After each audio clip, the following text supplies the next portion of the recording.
পৃথিবীতে কেউ স্থায়ী হয় না, পৃথিবীতে কেউ স্থায়ী হয় না। ওকনাশ ফেরাউন কিবা নমরুদ, ওকনাশ ফেরাউন কিবা নমরুদ, কেউ ভবে চিরকাল রয় না। কথা ঠিক কিনা? কেউ ভবে চিরকাল বাঁচে না। পৃথিবীতে কেউ স্থায়ী হয় না, ওকনাশ ফেরাউন কিবা নমরুদ, কেউ ভবে চিরকাল রয় না, কেউ ভবে চিরকাল বাঁচে না। চলে যাই সব ছেড়ে যেতে হয়, মৃত্যু মানে না কোনো পরিচয়। কথা ঠিক কিনা? চলে যাই সব ছেড়ে যেতে হয়, মৃত্যু মানে না কোনো পরিচয়। সব রাজা মহারাজা আর মহাবীর, সব রাজা মহারাজা আর মহাবীর, কাউকে সে অবকাশ দেয় না। কথা ঠিক কিনা? কাউকে সে অবকাশ দেয় না। পৃথিবীতে কেউ স্থায়ী হয় না, ওকনাশ ফেরাউন কিবা নমরুদ, কেউ ভবে চিরকাল বাঁচে না, কেউ ভবে চিরকাল থাকে না। মৃত্যু তাকেও ছেড়ে দিল না। কথা ঠিক কিনা? ফেরাউন শ্রেষ্ঠ ছিল না, মৃত্যু তাকেও ছেড়ে দিল না। ইতিহাস রয়ে গেল চিরকাল, ইতিহাস রয়ে গেছে চিরকাল, ফেরাউন চিরজীবী হয় না। কথা ঠিক কিনা? ফেরাউন চিরজীবী হয় না। পৃথিবীতে কেউ স্থায়ী হয় না। জুড়ে বলি মারহাবা। আমরা কেউ থাকতে পারবো না। ফেরাউন ক্ষমতার অধিকারী ছিলেন কিনা? আল্লাহ দাবি করছে নিজে, তারপরেও মৃত্যু তাকে ছেড়ে দিছে। ফেরাউন, নমরুদ, যত শক্তিশালী যত বাতিল ছিল সবগুলো এই পৃথিবীর জমিনে মাটির সাথে একদম মিশে গেছে কিনা? কিন্তু আমরা তো একদম চুনাপুঁটি, আমরা কিছুই না। কারণ আল্লাহ রাব্বুল ইজ্জাত আমাদেরকে একটা জায়গায় নিয়ে যাবেন, সেই কবর। এইখান থেকে আমরা কেউ ছাড়া পাবো না। আমাদের যত বড়ই নেতা থাক, যত কিছুই থাক, কেউ আমরা ছাড়া পাবো না। মৃত্যু থেকে কেউ আমরা বাঁচতে পারবো না। এই মাহফিলে আমরা এখন আসি, দেখবেন এই মাহফিল চলবে, কিন্তু আমরা আর চলবো না। আমরা একসময় কবরের মধ্যে চলে যাব। তবে যাই হোক, আমরা এই মাহফিলে যেহেতু এসেছি, আজকে এই মাহফিল থেকে আমাদের কিছু নেওয়ার দরকার আছে না নাই? যতক্ষণ পর্যন্ত এই জায়গায় কথা বলবো, এই সময়টুকু হলো আমার কাছে আমানত। জোরে বলুন কি? এইখানে এমন কিছু কথা যেন আলোচনা হয়, যেই কথাগুলো আমি নিজে এবং আপনাদের যেন উপকারে আসে, সেই সমস্ত কথা যেন আল্লাহ পাক আমার মুখ দিয়ে বের করে দেয়। সবাই বলি আমিন। আবারও বলুন আমিন। আমি যে আয়াতটুকু তেলাওয়াত করেছি, এই আয়াতের ওয়াজ আপনারা অনেক শুনেছেন, কিন্তু আমাদের কপাল পোড়া, আমরা দুঃখজনক একটা জিনিস বলতে হয়, এই আয়াতের ওয়াজ হয় ঠিকই, কিন্তু এই আয়াতের আমল হয় না। সারা জীবন যদি এই আয়াতের ওয়াজ করা হয়, তবু এই আয়াতের ওয়াজ শেষ হবে না। কারণ যেমন এমন একটা কথা বলেছে এই আয়াতের ভিতরে, আবার যে হাদিসটা আমি বলেছি, এই হাদিসের ভিতরে যে কথা বলা হয়েছে, এই হাদিসের মধ্যে আমরা যদি এটাকে মিজান বানায় যদি মাপ দেই, আমরা কয়জন মুমিনের কাতারে পড়ব, এটা আমাদের আজকে মাপ হয়ে যাবে। এজন্য আমার বন্ধুগণ, যে আয়াতটুকু আমি তেলাওয়াত করেছি, আল্লাহ রাব্বুল ইজ্জাত বলেন, কুল ইন কুনতুম তুহিব্বুনাল্লাহ। জোরে বলি আল্লাহু আকবার। ছোট্ট একটা কথা, কিন্তু এইখানে কত বড় একটা কথা বলেছেন। আল্লাহ রাব্বুল আলামিন বলেন, তার প্রিয় হাবিবকে ডাক দিয়ে বলেন, কুল, আপনি বলে দিন, ইন কুনতুম তুহিব্বুনাল্লাহ, তোমরা যদি আল্লাহকে ভালোবাসতে চাও, কথাগুলো বুঝবেন, খেয়াল করে শুনবেন। তোমরা যদি আল্লাহকে ভালোবাসতে চাও, কুল ইন কুনতুম তুহিব্বুনাল্লাহ, তোমরা যদি আল্লাহকে ভালোবাসতে চাও, ফাত্তাবিউনি ইহবিবুকুমুল্লাহ। জুড়ে বলি আল্লাহু আকবার। আল্লাহ রাব্বুল আলামিন বলেন, তোমরা যেন আমার হাবিব বেয়ারবি মুহাম্মদুর রাসূলুল্লাহ সাল্লাল্লাহু আলাইহি ওয়াসাল্লামকে আগে অনুসরণ করো। ফাত্তাবিউনি, তোমরা অনুসরণ করো আমার হাবিবকে। তোমরা যদি অনুসরণ করতে পারো, ভালোবাসতে পারো, তাহলে তোমাদের জন্য একটা পুরস্কার আমি আল্লাহ রাব্বুল আলামিন দেখে দিয়েছি, যেই পুরস্কারটা পৃথিবীর কেউ তোমাদেরকে দিতে পারবে না, কেউ কোনোদিন দিতে পারবে না। সেই পুরস্কারটার নাম হলো, আল্লাহ পাক বলেন, ওয়ায়াগফির লাকুম যুনুবাকুম আল্লাহু গফুরুর রহিম। জুড়ে বলি আল্লাহু আকবার। আল্লাহ রাব্বুল আলামিন বলেন, ও পৃথিবীর মানুষেরা শোনো, তোমরা যদি আমি আল্লাহকে ভালোবাসতে চাও, আমি আল্লাহর ভালোবাসা যদি পেতে চাও, তাহলে তোমরা প্রথমে আমার যে হাবিব আছে, আমার যে বন্ধু আছে মুহাম্মদ সাল্লাল্লাহু আলাইহি ওয়াসাল্লাম, তিনাকে তোমরা ভালোবাসো, তিনার অনুসরণ করো, তাহলে আমি আল্লাহ রাব্বুল আলামিন তোমাদেরকে ভালোবাসবো। শুধু ভালোই বাসবো না, তোমাদের অফার স্বরূপ ওয়াগফির লাকুম যুনুবাকুম, আমি আল্লাহ পাক রব্বুল আলামিন তোমাদের জীবনের সব গুনাহগুলো মাফ করে দেব। জোরে বলি সুবহানাল্লাহ। পৃথিবীর কেউ কি গুনাহ মাফ করার ক্ষমতা আছে? আল্লাহ যদি মাফ করে দেয়, তাহলে কি আল্লাহর জায়গা জমি বেচা লাগবো? এই মাহফিলে যে আপনারা এসেছেন, একবার আল্লাহ বলে ডাক দিয়ে সবাই বলি আল্লাহ। এই যে আল্লাহ পাক ফেরেশতাদের সামনে ডাক দিয়ে বলবেন, এই ফেরেশতারা দেখ, কতগুলো মানুষ আমাকে যে আল্লাহ বলে ডাক দিল, এই জায়গাটা কোথায় বলুন তো? আল্লাহ কি দেখে না? আল্লাহ কি জানে না? তারপরে আল্লাহ পাক খুশি হইয়া ফেরেশতাদের সামনে বলবেন, এই মানুষগুলো যে আমাকে আল্লাহ বলে ডাকতেছে, এই জায়গাটা কোথায়? ফেরেশতারা বলবেন, আল্লাহ বাদাগর তাকওয়া জামে মসজিদের ময়দানে কোরআনের তাফসীর হচ্ছে, সেই জায়গায় তোমার কিছু বান্দারা তোমাকে আল্লাহ আল্লাহ বলে ডাকতেছে। আল্লাহ পাক বলবে, তোমরা না এই জাতিকে সৃষ্টি করার সময় বলছিলা যে আমাকে এরা ডাকবে না, এখন যে আমাকে ডাকতেছে ফেরেশতারা, এরা আমাকে আল্লাহ বলে ডাকতেছে, এমন খুশি লাগতেছে। যারা যেই হোক না কেন, এখানে মুরব্বী বুঝি না, ছোট্ট বাচ্চা বুঝি না, যুবক বুঝি না, আমি আল্লাহ রাব্বুল আলামিন যাকে আমাকে আল্লাহ বলে ডাক দিয়েছে যারা, আমি তাদের জীবনের গুনাহগুলো মাফ করে দিলাম। জোরে বলি সুবহানাল্লাহ। আল্লাহর কি মাপ দিলে তাহলে কি আল্লাহর কোনো ক্ষতি হবে? মাপ তো আমাদের নিতে হবে। এখন আল্লাহ পাক রব্বুল আলামিন বলেন যে হাবিবের অনুসরণ করতে হবে, কিন্তু আফসোসের বিষয়, আমরা কয়জন বিশ্বনবীর অনুসরণ করি? হাদিস শরীফে বিশ্বনবী সাল্লাল্লাহু আলাইহি সাল্লাম বলেন, লা ইউমিনু আহাদুকুম হাত্তা আকুনা আহাব্বা ইলাই মিন ওয়ালিদিহি ওয়া ওয়ালাদিহি ওয়ান নাসি আজমাইন। বিশ্বনবী বলেন, তোমার মা বাবা ভাই বোন তোমার সবচাইতে নিকট যে ভালোবাসার বস্তু আছে, তার চাইতেও তুমি যতক্ষণ পর্যন্ত আমি রাসূলকে বেশি না ভালোবাসতে পারবা, ততক্ষণ পর্যন্ত তুমি মুমিন হইতে পারবা না। জোরে কোন কথা ঠিক কিনা? আজকে আমাদের বাবা মাকে গালি দিলে, আমাদের ভাই বোন আত্মীয় স্বজনকে কেউ গালি দিলে, আমি নিজে এবং আমার 14 গোষ্ঠী নিয়ে লাঠি নিয়ে দাঁড়া যাই, কিন্তু আজকে আমার নবীকে নিয়ে যারা কটূক্তি করে, যারা নবীর সম্মান ইজ্জত নিয়ে যারা সিরিমিনি খেলে, তাদের বিরুদ্ধে আমাদের দাঁড়ানো দরকার আছে না নাই?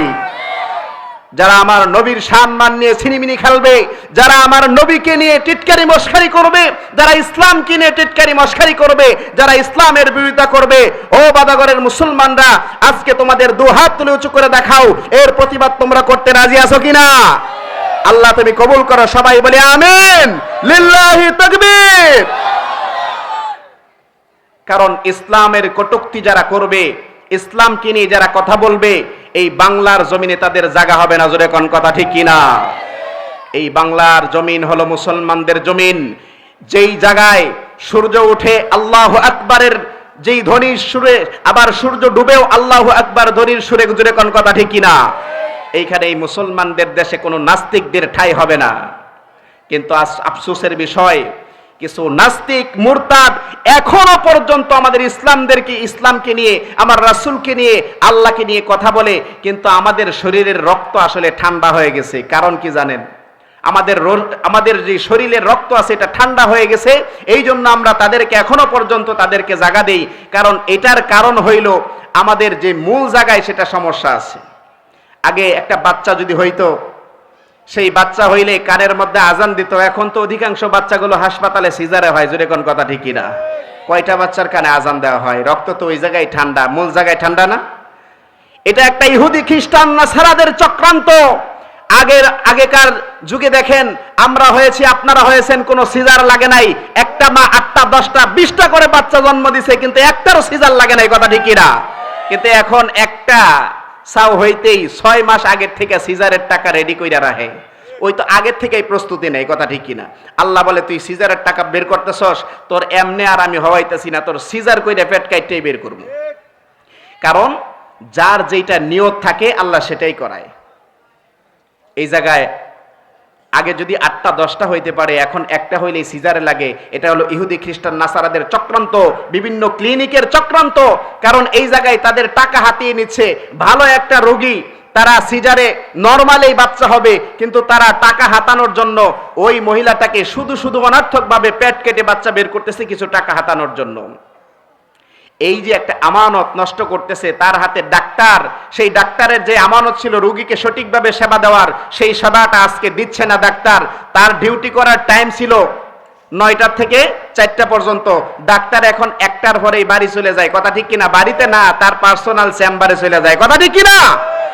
আর যেই রোগীটা গরিব মানুষ, নুন আনতে পান্তা ফোড়ায়, সে 800 টাকা ভিজিট দিয়া কেমনে ওই প্রাইভেট ডাক্তারটারে দেখায় বলেন তো? হাসপাতালে গেলে ডাক্তার, একজন ডাক্তারই সবাইকে দেখতেছে, সিরিয়াল লাগাইতে হয়, 1 ঘন্টা 2 ঘন্টা দাঁড়ায় দেখতে হয়। তারপরেও ডাক্তার রুগীকে ধরেও দেখে না, ভুলে তার যেই দায়িত্বটা সেটা সে পালন করে না। বিশ্বাস করেন, একটা রোগী কখন ভালো হয় জানেন? ডাক্তার যদি তাকে একটু সান্ত্বনা দেয়, তাহলে তার অর্ধেক রোগ ভালো হয়ে যায়, কথা ঠিক কিনা? কিন্তু ওই একটা ডাক্তার তাকে দেখেও না, চোখ বন্ধ করে প্রেসক্রিপশন লিখতেছে, কি লিখতেছে না লিখতেছে সে নিজেও জানে না। 1টা বাজে ডাক্তারি করা শেষ, সে বলে আমার পার্সোনাল চেম্বারে আইসো। এটা তার আমানত, সরকারের কাছ থেকে বেতন নয় ঠিকই 4টা পর্যন্ত, কিন্তু সে সঠিকভাবে তার দায়িত্বটা পালন করতেছে না। একটা শিক্ষক 9টা থেকে 3টা পর্যন্ত স্কুলে সঠিকভাবে পড়ায় না, তার দুনিয়ার পড়া হইলো কোচিং সেন্টারে, কথা ঠিক কিনা? প্রাইভেট, আগে তো প্রাইভেট ছিল না। আগে স্কুলের মধ্যেই যে শিক্ষকরা একটা ছাত্রকে ভালো মানুষ বানাইছে, আগেও ইঞ্জিনিয়ার হয়েছে, ডাক্তার হয়েছে, বড় বড় অফিসার হয়েছে, কথা ঠিক কিনা?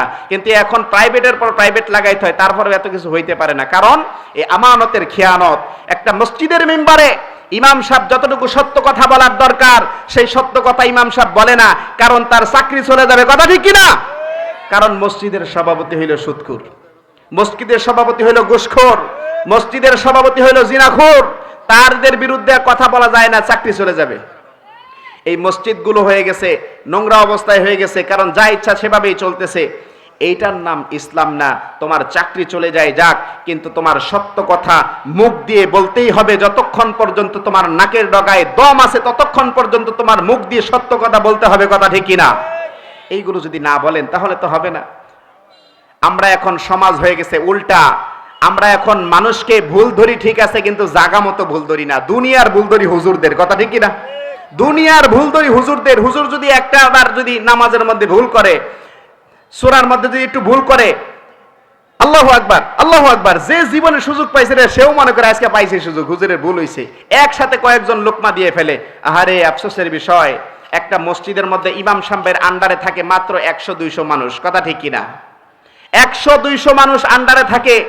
সেই ইমাম সাহেবের ভুল ধরার জন্য সবাই উঠে পড়ে লাগে। কিন্তু আফসোসের বিষয় একটা কথা আমি বলতে চাই, সেই মসজিদের ইমাম নিয়োগ দেওয়ার সময় সেই ইমাম সাহেবকে যাচাই করে ইমাম সাহেব নামাজ পড়ে কিনা, ইমাম সাহেব কাস্টলে টিভি দেখে কিনা, ইমাম সাহেবের মা পর্দা করে কিনা, ইমাম সাহেবের বাপ পর্দা করে কিনা, ইমাম সাহেবের 14 গোষ্ঠী পর্দা করে কিনা, ইমাম সাহেবের বাপ মা সুদ খায় কিনা, ঘুষ খায় কিনা, ওর 14 গোষ্ঠীর মধ্যে কোনো সুদ আছে কিনা, এই সব কিছু যাচাই করে একটা ইমাম নির্ধারণ করে মাত্র বেতন দেয় 5 থেকে 6,000 টাকা। জোরে কোন কথা ঠিক কিনা? একটা মসজিদের ইমাম সাহেবের আন্ডারে বলেন তো কয়জন মানুষ থাকে না? 500 মানুষ। কিন্তু একটা ভুল করলে লুকমা যেমন ইমাম সাহেবরে দেন, বাধা নাই, ভুল হইলে লুকমা দিবেন। কিন্তু একটা ওয়ার্ডের মধ্যে এই ভুলটা ধরার দরকার ছিল। একটা ওয়ার্ডের মধ্যে একটা মেম্বারের আন্ডারে অনেকগুলো মানুষ থাকে। দূরে কোন কথা ঠিক কিনা? মেম্বার যখন ভুল করে, আপনি কয়দিন মেম্বারের লুকমা দিছেন? ইমাম সাহেবের আন্ডারে চাইতে মেম্বারের আন্ডারে বেশি মানুষ থাকে। ওই ইমাম সাহেব ভুল করলে এই মেম্বার বানানোর আগে কোনোদিন আপনি কি যাচাই করেছেন ওই মেম্বার সুদখোর ঘুষখোর কিনা, ওই মেম্বার জুনাখির খুনা, ওই মেম্বারের মা পর্দা কিনা, মা পর্দা করে কিনা, ওই মেম্বারের বাবা পর্দা করে কিনা, ওই মেম্বারের 14 গোষ্ঠী সুদখোর আছে কিনা? এইগুলো তো যাচাই বাছাই করে আমরা কোনোদিন একটা মেম্বার বানাইলাম না। বলেন তো আমাদের গ্রামের মধ্যে কেমনে শান্তি হবে? কথা ঠিক কিনা? আমরা তো এইটা কোনোদিন যাচাই করলাম না। এটা তো আরো বেশি দরকার ছিল। একটা মেম্বারকে যতটুকু যাচাই করার দরকার তার চাইতে শতগুণ বেশি দরকার ছিল একটা চেয়ারম্যানকে যাচাই বাছাই করার। কারণ একটা ইউনিয়নের মধ্যে হাজার হাজার মানুষ থাকে। কথা ঠিক কিনা? আপনারা কি রাগ করতেছেন? এইগুলো যাচাই বাছাই তার চাইতেও বেশি করার দরকার ছিল একজন এমপি সাহেবকে, তার চাইতেও বেশি করার দরকার ছিল একজন মন্ত্রীকে, তার চাইতেও বেশি একজন প্রধানমন্ত্রীকে। কিন্তু আজকে আমরা এইগুলো যাচাই না করার কারণে আমরা দেশের মধ্যে যেভাবে হয়ে যায়, এই জন্য আমাদের দেশে শান্তি হয় না। যত এই পুলিশ দিয়ে বলেন, র্যাব দিয়ে বলেন, কুবরা সুগরা হাজারো বাহিনী যদি আপনি শান্তি ফিরে আনার চেষ্টা করেন, যতক্ষণ পর্যন্ত 30 পারা কোরআন পার্লামেন্টে না যাবে ততক্ষণ পর্যন্ত মুসলমানের কপালে শান্তি ফিরে আসবে না। জোরে কোন কথা ঠিক কিনা? এই জন্যই আগামীর বাংলাদেশ কোরআনের বাংলাদেশ। কথা বলেন ঠিক কিনা? আমরা কে কে ইসলামের পথে থাকতে আছি? দুই হাত তুলে দেখান। আল্লাহ তুমি কবুল করো, সবাই বলে আমিন। আপনারা চান যে আগামীর বাংলাদেশ কোরআনের বাংলাদেশ হোক? আল্লাহ তুমি মুসলমানদেরকে কবুল করো, সবাই বলে আমিন। এখন কোরআনের বাংলাদেশ চাইলে আমাদের কি কাজ করতে হবে সেটা আসেন। 1 নাম্বার কথা হইল আমাদের রাসূলের আদর্শ আমাদের ভিতরে আনতে হবে। এখন দেখা যায় অধিকাংশ যুবকেরা নেইমারের অনুসরণ করে, মেসির অনুসরণ করে, সাকিব খানের অনুসরণ করে। এইগুলা অনুসরণ কইরা কি ইসলাম কায়েম করা সম্ভব হবে? কোনোদিন সম্ভব হবে না। কারণ এই সমস্ত বিষয় আমাদের লক্ষ্য রাখতে হবে। 1 নাম্বার কথা হইল বিশ্বনবীকে অনুসরণ করতে হইলে বিশ্বনবীর চরিত্র আমাদের ভিতরে আনতে হবে। বিশ্বনবীর চরিত্রের ভিতরে কোনোদিন মিথ্যা কথা বলেন নাই, তিনি কোনোদিন অন্যের ক্ষেতের আইল সেইটা নিজের ক্ষেতে নিয়ে আসেন নাই। কথা ঠিক কিনা? এখন বর্তমানে দেখা যায় হাজি সাহেব হজ করে আইছে, কিন্তু কোদাল যখন লয় কান্দ অন্যের ক্ষেতে আইল আর অন্যের ক্ষেতে থাকে না, নিজের ক্ষেত নিয়ে এবারে। কথা ঠিক কিনা? বাতুর এমন ছাটা দেয় আর চিনা যায় না, ক্যামেরা দিয়ে দেখতে হইব যে বাতুর ঠিক আছে কিনা। আবার কিছু হাজি সাহেব আছে সুদের টাকা দিয়ে হজ করে আয়া বড় ঘুমটা লাগাইয়া মসজিদের মধ্যে বলে সুবহানাল্লাহ সুবহানাল্লাহ সুবহানাল্লাহ। হাজি সাহেবটা জিজ্ঞেস করে, হাজি সাহেব আপনি তো দেখা যায় মসজিদে অনেক সময় এখন দেন, কারণটা কি? বলে আমি ওগুলা ছাইরা দিছি, এখন যা করার তোমার চাষিই করে। এখন যা করার কি ওর চাষিই করে। সুদের টাকা নামাজ পড়ে আবার টাক দাও দিবার যায়। কথা ঠিক কিনা? এই সুদ কইরা যদি 100 বার হজ করে, বলুন তো একটা সিজদা আল্লাহর কাছে কবুল হবে? আরো জোর বলুন, কবুল হবে? আরে একটা টাকা, হাদিস শরীফে আসছে 10 দিরহাম দ্বারা যদি কেউ কোনো জামা ক্রয় করে, কোনো একটা পোশাক ক্রয় করে, সেই 10 দিরহামের ভিতরে যদি 1 দিরহাম টাকা যদি হারাম থাকে, তাহলে সেই হারাম টাকার জন্য কিয়ামত পর্যন্ত সেই পোশাক পরে সিজদা করলেও একটা সিজদাও আল্লাহর কাছে কবুল হবে না। জোরে কোন নাউজুবিল্লাহ। আমরা আজকে দেখা যায় ঘরে ঘরে সুদ ঢুকায় দিছে, এনজিওর মাধ্যমে, কিস্তির মাধ্যমে ঘরে ঘরে সুদ ঢুকায় দিছে, সুদের টাকা খাইতেছে। বলুন তো আল্লাহর কাছে দোয়া করলে কিভাবে কবুল হবে? আজকে আমাদের মুসলমানের কপাল তো এইভাবেই পড়ছে যে প্রত্যেকটা ঘরে ঘরে সুদ ঢুকায় দিছে কিস্তির মাধ্যমে, আর মহিলারা তো সুদকে সুদই মনে করে না, লগ্নি বলে বলে লাগাইয়া দিছি। কথা ঠিক কিনা? বলে লাগাই দিছি। আহারে আফসোসের বিষয়, এরা বুঝে না সুদ খাইতেছে, ঘরের মধ্যে সব ধ্বংস করে ফেলতেছে। এই সুদ খাওয়ার ঘর থেকে যদি একটা সন্তান জন্ম নেয়, বলুন তো সেটা আল্লাহর ওলি হবে না ডিপজল হবে? ডিপজল ভালো মানুষ। আল্লাহু আকবার। এগুলো বুঝে না মুসলমানেরা। মুসলমানদের ধ্বংস আজকে আমরা নিজেরাই টেনে এনেছি। প্রত্যেকটা জায়গায় যে বিপদগুলো, এগুলো আমরা টেনে আনছি রাসূলের অনুসরণ না করার কারণে। আজকে আমরা একটা মেয়ে বিয়ে দিতে গেলে 5 লাখ টাকা যৌতুক দিতে হয়, এটার দায়ও আমরাই। কথা ঠিক কিনা? একটা মেয়েকে আপনি অর্ধলঙ্গ অবস্থায় ঘোরাফেরা করাবেন, পর্দা করাবেন না, পাশে মহিলা মাদ্রাসা আছে আপনি ভর্তি করবেন না। আপনি কি করছেন? অর্ধলঙ্গ অবস্থায় রাস্তাঘাটে দিয়ে দিছেন। আবার সরকার তো আইনও করছে যে ইফটিজিং করলে 2 বছরের জেল। কথা ঠিক কিনা? আরে কি আইন আমার! বিড়ালের সামনে সেফা মাছ দিয়া থইবা আর বিড়াল খাবে না, এটা কোনোদিন সম্ভব না। জোরে কোন কথা ঠিক কিনা? যদি আপনি শুটকি মাছ ঢেকে তারপরে যদি বিড়ালকে, এই বিড়াল খবরদার, যদি এই শুটকি মাছ খাস তোর খবর আছে, তাহলে বিড়ালের বাবাও খাইতে পারবে না। আর বিড়ালের শাস তোর খবর আছে, বিড়াল তুমি যাও না, আমার হাত দেওয়ার সময় নাই। রাস্তা দিয়ে অর্ধলঙ্গ অবস্থায় মেয়েগুলো ঘোরাফেরা করবে, আর যুবকরা তাদের দিকে তাকাবে না, এটা কোনোদিন সম্ভব হতে পারে না। ওই মেয়েদেরকে বুরকার ভিতরে রাখতে হবে, তাদের পর্দা করতে হবে। এই পর্দা যদি না করান, এটার ক্ষতিগ্রস্ত আমরাই। কারণ বিয়ে যখন দিতে যায় তখন 5 লাখ টাকা যৌতুক কেন চাই জানেননি? এক লোক কলা বেচতে গেছে বাজারে, কলা বেচার পরে সে চিন্তা করে দেখে যে এই কলাগুলো নিয়ে তো বসছি, এখন তাড়াতাড়ি বইসা বিক্রি করে যায়। সে বইসা বইসা সবগুলো কলারে সিলছে, সিল্লা ছোলাগুলো আরেক জায়গায় রাখছে, আর শিলা কলাগুলো খাঁচার মধ্যে ভইরা রেখে দিছে। এখন দেখে কাস্টমার একটা আয় না, যা আসে মশা আর মাছি। শিলা কলা কি কেউ কিনছেন কোনোদিন? এটা কে কিনবে? এখন সেই বেচারা তো বিপদে পড়ে গেছে, আরে কি করলাম, কলার ছুলকা আসিনি, এটাই তো ভালো আসিনি, এখন যে শিলা কলা লয়ে বলছি এটা কিভাবে কি সম্ভব? তখন সে খাঁচা তো খালি করণ লাগবে। এখন ঘোষণা দিছে, এই কে কে কলা নিবা, 1 আলি কলা নিলে 4 টাকা ফ্রি। এখন মানুষে চিন্তা করে কলা খায় আর না খায়, নিলেই তো 4 টাকা, কথা ঠিক কিনা? এই যে 4 টাকার লোভে সেই কলা কিছুক্ষণের ভিতরে খালি হয়ে গেছে। এখন আমাদের দেশে সেই সেম অবস্থা হয়েছে। মেয়েগুলো 4-5টা মেয়ে আছে, এখন দেখে মেয়ে বিয়ে দেওয়ার জন্য আর উপযুক্ত হয়েছে, কিন্তু পাত্র খুঁজে পায় না। সবাই যারই প্রস্তাব দেয় বলে এই সকিনারে তো আমি চিনি, এই জরিনা তো আমি চিনি, এটা মার্কেটে দেখা হয়েছে, এটা রাস্তাঘাটে চিনি এটারে। কারণ ইন্টারেস্ট নাই তার প্রতি। যখনই বলে আমার সকিনারে বিয়ে করলে একটা R15 পাবা আর 5 লাখ টাকা পাবা, তখন ছেলে মনে করে রে জরিনা সকিনা যেমনই থাক, আমার জিনিস তো আইতাছে, কথা ঠিক কিনা? ওই R15 এর লোভে আর 5 লাখ টাকার জন্য সকিনারে বিয়ে করে। এইটা যখন খায়া শেষ হয়ে যায়, মোটরসাইকেল পুরান হয়ে যায়, টাকাও শেষ, তখন আর সকিনার দাম নাই। এই জন্যই বাংলাদেশে এখন ডিভোর্সের সংখ্যা বাড়তেছে না কমতেছে? আর জোরে বলুন, বাড়তেছে না কমতেছে? এটার জন্য আমরাই দায়ী। মেয়েরা অর্ধলঙ্গ অবস্থায় রাস্তাঘাটে ঘোরাফেরা করে, আমরা কিছু বলি না, আমাদের দায়িত্ব আছে।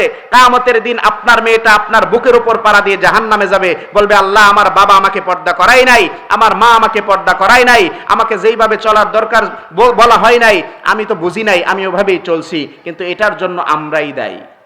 এখন যৌতুক দিতে গেলে আমাদের শরীরে বাজে, কেন বাজবে? এই জন্যই এটা বুঝতে হবে যে আমরা কেন এটা করি। রাসূলের আদর্শ আমাদের ভিতরে নাই। যদি একটা মেয়ে পর্দা করে, আরে আফসোসের বিষয়, প্যাকেটের জিনিস কিন্তু কিনে নিয়ে দেখতে হয়, কথা ঠিক কিনা? আর খোলা জিনিস এমনে হাত দেয় অমনে হাত দেয়, কেমন আছে, এইগুলোর দাম নাই। প্যাকেটের জিনিস, একটা পর্দাশালী একটা মেয়েকে বিবাহের প্রস্তাব দিলে তাকে যৌতুক দিয়ে আরো বিয়ে করাইতে হবে, কথা ঠিক কিনা? এই জন্য আমাদের দেশের মধ্যে পরিবর্তন করতে হবে। এই রাসূলের চরিত্র আমাদের ভিতরে আনতে হবে। রাসূলের যে চরিত্রগুলো, সেইগুলো যদি আমাদের না আনতে পারি তাহলে হবে না। এজন্য আমার বন্ধুগণ, আল্লাহ রাব্বুল আলামিন বলেন, ও পৃথিবীর মানুষেরা শোনো, তোমরা যদি আমার রাসূলের অনুসরণ করো, আমার রাসূলের দেখানো পথ মতো যদি চলো, কারণ আমার রাসূল কোনোদিন নিজের মুখ দিয়ে এককভাবে কোনো কথা বলেন নাই। আমি আল্লাহ যা বলেছি আমার বন্ধু তাই বলেছে, জোরে কোন কথা ঠিক কিনা? আমার বন্ধু যদি নিজের মতো করে কোনো কথা বলতো, আমি আল্লাহ রাব্বুল আলামিন আমার বন্ধুর মুখে ধরে ফেলতাম, কোনো কথা বলতে দিতাম না। তাহলে বোঝা গেল বিশ্বনবী যেই কথাগুলো বলেছেন আল্লাহর পক্ষ থেকেই বলেছেন। এই জন্যই আমাদের কথাগুলো যে বিশ্বনবীর দেখানো পথে যদি আমরা অনুসরণ করে চলতে পারি, তাহলে আল্লাহ রাব্বুল আলামিনের পথে চলা হবে। এবং আল্লাহ রাব্বুল আলামিন বলেন, ও বান্দারা শোনো, এই জন্যই যদি অনুসরণ করতে পারো, আমি আল্লাহ পাক তোমাদের জিন্দেগির সব গুনাহগুলো মাফ করে দিব।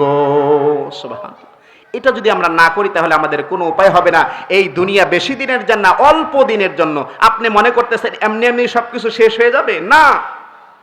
ওই কাফেররা বলে আমরা মাটির সাথে পচে গলে মিশে যাব, এরপর আমাদেরকে আবার নতুন করে কে জীবিত করবে?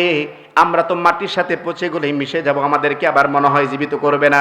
কিন্তু আল্লাহ রাব্বুল আলামিন পবিত্র কোরআনুল কারীমের ভিতরে বলেন, মিনহা খালাকনাকুম وفيها نعيدكم ومنها نخرجكم تارة أخرى।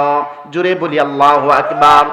আমরা যখন মাটি দেই, যদিও এটা মাটি দেওয়ার দোয়া না, তবু আমরা মাটি দেওয়ার সময় বলি মিনহা খালাকনাকুম। আল্লাহ পাক বলেন আমি তোমাদেরকে তা দিয়ে সৃষ্টি করলাম, তা আমার মাটি দিয়ে সৃষ্টি করেছি। অফিহা নুঈদুকুম, আবার এই মাটির মধ্যে তোমাদেরকে নিয়ে যাইতেছি। অমিনহা নুখরিজুকুম, আবার তোমাদেরকে এই মাটির থেকে আবার কিয়ামতের ময়দানে দ্বিতীয়বার খাড়া করাবো। জোরে বলি আল্লাহু আকবার। আমার বন্ধুগণ, ওই কাফেররা বলে আমরা মাটির সাথে পচে গলে মিশে যাব, এরপর আমাদেরকে আবার নতুন করে জীবিত করবে। তারা আল্লাহর এইগুলো বিশ্বাস করে না, আল্লাহর আয়াতকে অস্বীকার করে। আল্লাহ রাব্বুল আলামিন বলেন আল্লাযীনা কাফারু ওয়া কাযযাবু বিআয়াতিনা লা তুফাত্তাহু লাহুম আবওয়াবুস সামাই ওয়াল আরদ। আল্লাহ রাব্বুল আলামিন বলেন লা তুফাত্তাহু লাহুম আবওয়াবুস সামা, আল্লাহ পাক বলেন তাদের জন্য আসমানের দরজাসমূহ খোলা হবে না। লা ইয়াদখুলুল জান্নাতা, তারা জান্নাতেও প্রবেশ করতে পারবে না। তাদের জান্নাতে যাওয়া এমন অসম্ভব হয়ে যাবে যে ফি সাম্মিল খিয়াত হাত্তা ইয়ালিজাল জামালু ফি সাম্মিল খিয়াত, ততক্ষণ পর্যন্ত তারা জান্নাতে প্রবেশ করতে পারবে না যতক্ষণ পর্যন্ত একটা সুয়ের ছিদ্রর ভিতর দিয়ে একটা উট যেমন ভ্রমণ করা অসম্ভব, তাদের জান্নাতে যাওয়াও তেমন অসম্ভব হয়ে যাবে। সারা দিন চেষ্টা করেও একটা সুয়ের ছিদ্রর ভিতর দিয়ে কি একটা উটের ঠাসলে যাবে? এইটা যেমন অসম্ভব, যারা আল্লাহর আয়াতকে অস্বীকার করে, যারা জান্নাত জাহান্নামকে অস্বীকার করে, তাদেরও জান্নাতে যাওয়া তেমনই অসম্ভব হয়ে যাবে। আল্লাহ পাক জান্নাত এবং জাহান্নাম বানিয়েছেন যারা ইসলামের জন্য কাজ করবে, যারা দ্বীনের পথে থাকবে তাদের জন্য জান্নাত, আর যারা খারাপ কাজ করবে, ইসলামের বিরোধিতা করবে, তাদের জন্য জাহান্নাম। কারণ জান্নাত এবং জাহান্নাম বানাইছে তো দুই প্রকার মানুষের জন্য। কাদের জন্য? জাহান্নাম ভরবেন। আল্লাহ রাব্বুল আলামিন বলেন আমি জাহান্নামে নিব কাদেরকে? ওই সমস্ত মানুষদেরকে নিব।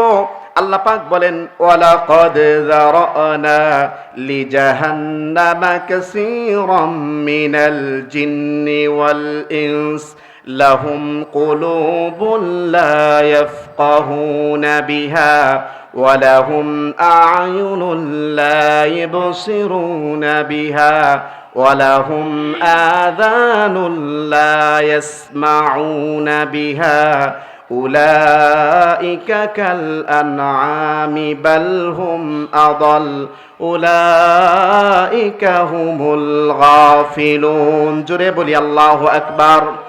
আল্লাহ রাব্বুল আলামিন বলেন আমি ওই সমস্ত মানুষ এবং জিন দ্বারা জাহান্নামকে পূর্ণ করব। ওয়ালাকাদ যারানা লিজাহান্নামা কাসীরাম মিনাল জিন্নি ওয়াল ইনস। আল্লাহ পাক বলেন আমি ওই সমস্ত কোন সমস্ত মানুষদেরকে এবং জিনদেরকে যাদের অন্তর থাকা সত্ত্বেও যারা ভালো কথা বোঝার চেষ্টা করে না, যাদের কান থাকা সত্ত্বেও যারা ভালো কথা শোনার চেষ্টা করে না, যাদের চোখ থাকা সত্ত্বেও যারা ভালো জিনিস দেখার চেষ্টা করে না, আল্লাহ পাক বলেন ওরা হলো চতুষ্পদ জানোয়ার। জোরে বলি নাউজুবিল্লাহ। আল্লাহ পাক গালি দিয়ে বলেন ওরা হলো চতুষ্পদ জানোয়ার। শুধু জানোয়ার না, জানোয়ারের চাইতেও নিকৃষ্ট, বালহুম আদল, ওরা ওর চাইতেও নিকৃষ্ট, ওরা হলো গাফেল। এই জন্য আমার বন্ধুগণ আমাদের একটা বিবেক দিয়েছে, অন্তর দিয়েছে, এই অন্তর দিয়ে আমাদের ভালো কথা বুঝতে হবে, কোনটা সঠিক কোনটা বেঠিক এইটা আপনার বুঝতে হবে। যদি বোঝার পরেও যদি একঘেয়ামি করেন, যদি বোঝার পরেও যদি আপনি তেইরামি করেন, তাহলে মরার পরে একদিন কিন্তু আপনাকে সোজা হইতে হবে। জোরে কোন কথা ঠিক কিনা? আমার বন্ধুগণ বাংলাদেশে এক শ্রেণীর মানুষ আছে যারা কোরআন হাদিসের কথা শুনলে শরীরের মধ্যে জ্বলে ওঠে। আমার বন্ধুগণ আমি বলতে চাই কোরআন হাদিস কারো বাবার নয়। কোরআন হাদিস সুরের পক্ষে কোনোদিন কথা বলবে না, কোরআন হাদিস কখনো সুদের পক্ষে বলবে না, কোরআন হাদিস কখনো ঘুষের পক্ষে বলবে না। এইগুলোর বিরোধিতা করাই হলো কোরআনের কাজ। জোরে কোন কথা ঠিক কিনা? কোরআন হাদিসের কথা বললে যাদের গায়ে জ্বলে ওঠে, কোরআন হাদিসের কথা বললে যারা সহ্য করতে পারে না, কোরআন হাদিসের কথা বললে যারা নিষেধ করে, ওই সমস্ত মানুষগুলো হলো সামসিকা মার্কা মুসলমান। যেমন আমাদের দেশে একটা পাখি আছে, যেই পাখিটা রাতের বেলা ঘুরে ফিরে খায়, মানুষের গাছের কলা চুরি করে খায়, মানুষের গাছের লেসু চুরি করে খায়, জলপাই চুরি করে খায়, কাঁঠাল চুরি করে খায়, আম চুরি করে খায়। ওই পাখিটার নাম কি? সামসিকা আর বাদর। গুজরে কোন কথা ঠিক কিনা? ওইগুলার যদি জিজ্ঞেস করা হয় এই সামসিকা তুমি দিনের বেলা বের হও না কেন, রাত্রের বেলা কেন বের হও? সামসিকা বলে যে সূর্যের আলো ভালো লাগে না। আচ্ছা বলুন তো, সামসিকার কাছে সূর্যের আলো ভালো লাগে না বিদায় আপনাদের এই বাদাগৈরের কোনোদিন সূর্য ওঠা বন্ধ হয়ে গেছে? আরো জোরে বলুন, বন্ধ হয়ে গেছে? আমি ওই চামচিকা মার্কা মুসলমানদের বলতে চাই তোমার কোরআন হাদিস ভালো লাগে না, কিন্তু বাংলাদেশ কেন সারা বিশ্বের মধ্যে কোরআন হাদিসের কথা কোথাও থামাতে পারবে না। কোরআন হাদিস কোনোদিন খারাপ হবে না। তোমার ভালো লাগে না বিদায়, কিন্তু আল্লাহর কোরআন সঠিক, সব জায়গায় চলতেছে, চলবে, কিয়ামত পর্যন্ত থাকবে। জোরে কোন কথা ঠিক কিনা? এই জন্যই ওই সামসিকা মার্কা মুসলমানের সূর্যের আলো ভালো না লাগলে কি হবে? সূর্যের আলোর কোনো কমতি নাই, সূর্যের আলো সারা বিশ্বে ছড়িয়ে যায়। তেমনি ভাবে কোরআন হাদিসের কথা ভালো লাগলে লাগুক, কারণ না লাগলে লাগুক, সুদখোরের বিপক্ষে যাবেই কোরআন হাদিস দিয়ে কথা বলবে, এটাই স্বাভাবিক। ঘুষখোরের বিপক্ষে যাবে, এটাই স্বাভাবিক। কোরআন কোনোদিন চোরকে সাপোর্ট করে না, কোরআন কোনোদিন ঘুষখোরকে সাপোর্ট করে না, কোরআন কোনোদিন দুর্নীতিবাজকে সাপোর্ট করে না, কোরআন কোনোদিন টেবিলের নিচ দিয়ে হাত দিয়ে যে 10,000, 20,000, 1 লক্ষ টাকা ঘুষ খায় তাদেরকে কোনোদিন সাপোর্ট করে না। জোরে কোন কথা ঠিক কিনা? কোরআন এসেছে সত্যবাণী, কারণ এইটা হলো আমাদের জীবনের গাইডলাইন। এই কোরআন কি আমাদের জীবনের গাইডলাইন বিশ্বনবী দেখিয়ে দিয়ে গেছেন। কিন্তু আফসোসের বিষয়, এখন কোরআন শুধুমাত্র রমজান মাসে খতমে তারাবি পড়ানোর জন্য রেখে দেওয়া হয়, আর তাকের মধ্যে রেখে দেওয়া হয়, আর কিছু হুজুররা শুধু তাবিজ করার জন্য এই কোরআনকে ব্যবহার করে। কিন্তু এই কোরআন যে বাস্তব জীবনে পরিচালনা করতে হবে সেটার খবর আমাদের নাই। জোরে কোন কথা ঠিক কিনা? যতদিন পর্যন্ত এই কোরআনকে আমাদের বাস্তব জীবনে না আনবো, যতদিন পর্যন্ত এই কোরআনের আইন অনুযায়ী আমরা না চলবো, ততক্ষণ পর্যন্ত আমরা সফলতা অর্জন করতে পারবো না। কারণ আল্লাহ পাক রব্বুল আলামিন আমাদেরকে এই গাইডলাইন হিসেবে কোরআনটারে পাঠাইছে।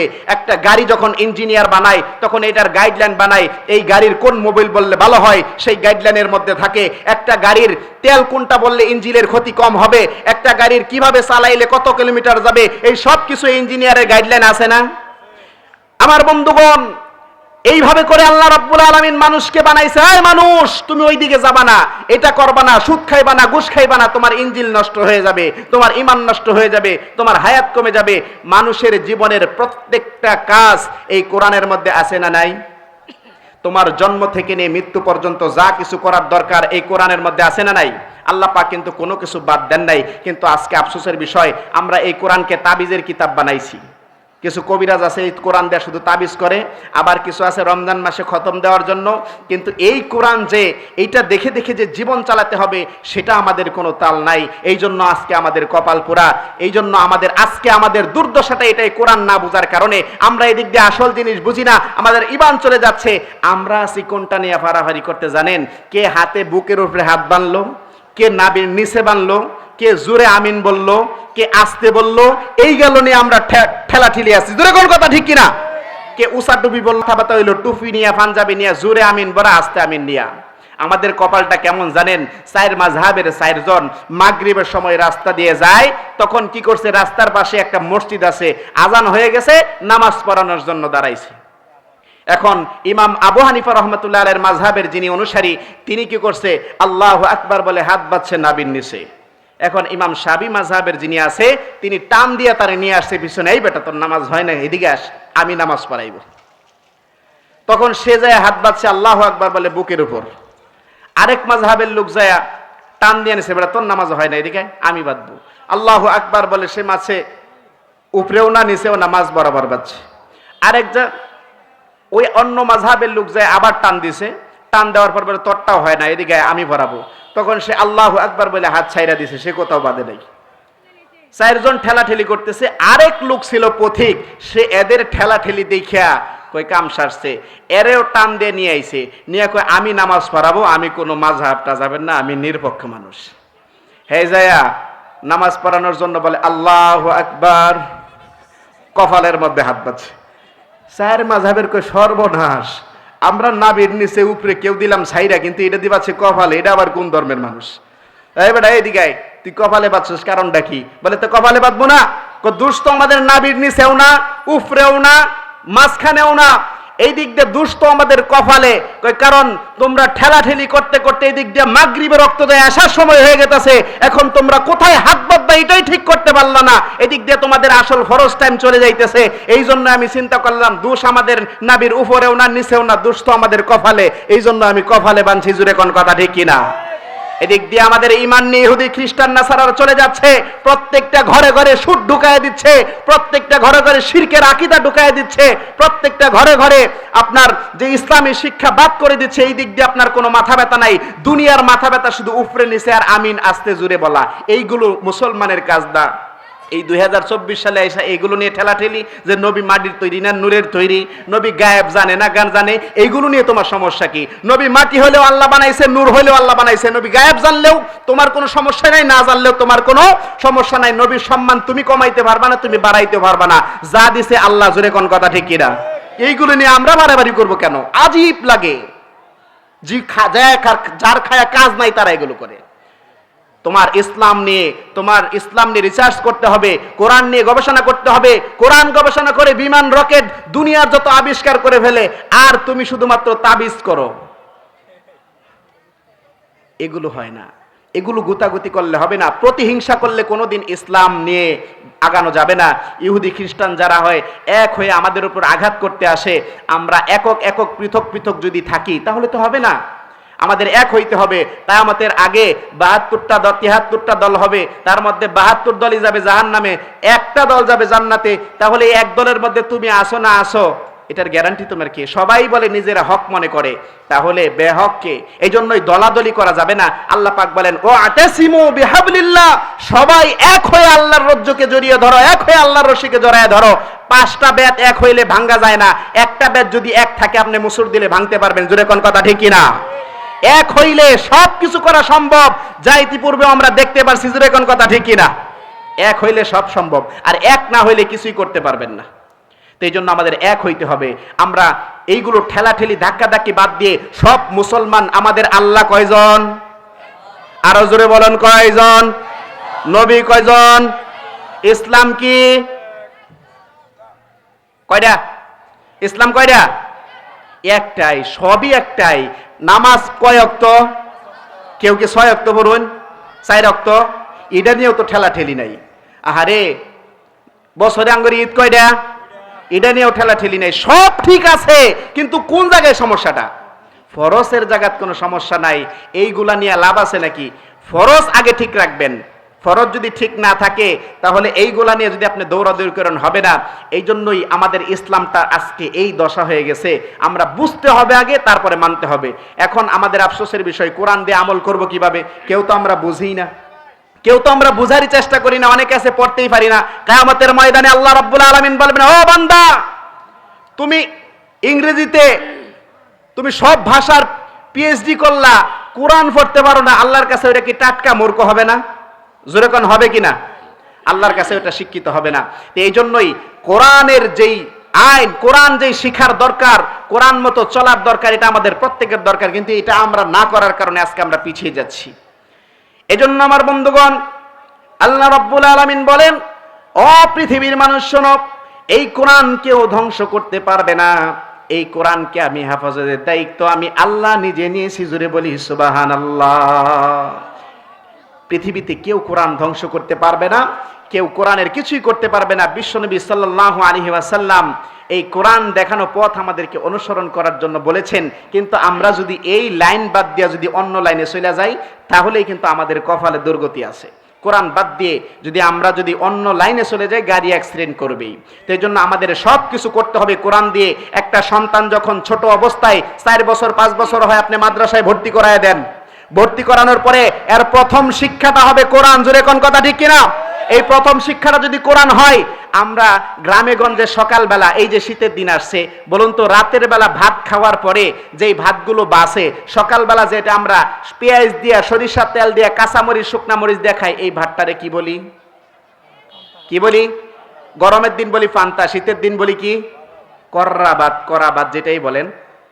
এই যে ভাতটা যখন আমরা সকালবেলা খাই, একটা কৃষক যখন পেঁয়াজ মরিচ দিয়ে লবণ দিয়ে মাখায়া যখন খায়া কাজ করার জন্য চলে যায়, সকাল 10টা বাজুক 11টা বাজুক, যখন বাড়িতে আইসা পোলাও খা, কোরমা খাও, যত কিছুই খাক, যখন ঢেকুর আসবো, বলুন তো কোনটার আসবে? আরো জোরে বলুন, কোনটার আসবে? ওই যে খালি পেটে যেটা কররা ভাত ফালাইছে, এইটারই কিন্তু আসবে।